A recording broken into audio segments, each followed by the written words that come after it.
Hello అండి. హైదరాబాద్‌లో 4500 rent house అంటే ఎలా ఉంటదో మనం థింక్ చేయగలము. యాక్చువల్‌గా ఏంటంటే మాది 4500 మాది single bedroom, hall, bedroom, kitchen.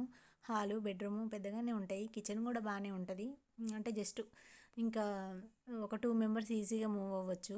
మరీ పెద్దగా అని చెప్పలేము. అలాగని చిన్నది, మరీ చిన్నది కంజెస్టెడ్‌గా అని కూడా చెప్పలేము. బానే ఉంటది. మనం రెగ్యులర్‌గా వాడుకునే థింగ్స్ వరకు సరిపోతాయి పర్ఫెక్ట్‌గా.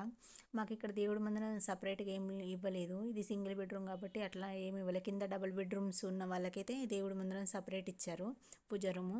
మాకు ఓన్లీ ఇది పెంట్ హౌస్ కాబట్టి సెల్ఫ్‌లలో పెట్టుకోవడానికే ఉంది ఆప్షను. నేను సెల్ఫ్‌లో పెట్టేసిన ఇక్కడ. ఇంకా నెక్స్ట్ ఇక్కడ ఏంటంటే కొన్ని థింగ్స్ ఆల్మోస్ట్ మేమేంటంటే రెగ్యులర్‌గా వాడుకునేయే పెట్టాము. డిన్నర్ సెట్స్ అట్లాంటి ఎక్స్‌ట్రా థింగ్స్ అన్నీ ఇంకా కవర్‌లో కట్టేసి పైన పెట్టేసామన్నమాట. బాక్సులలో పెట్టేసి.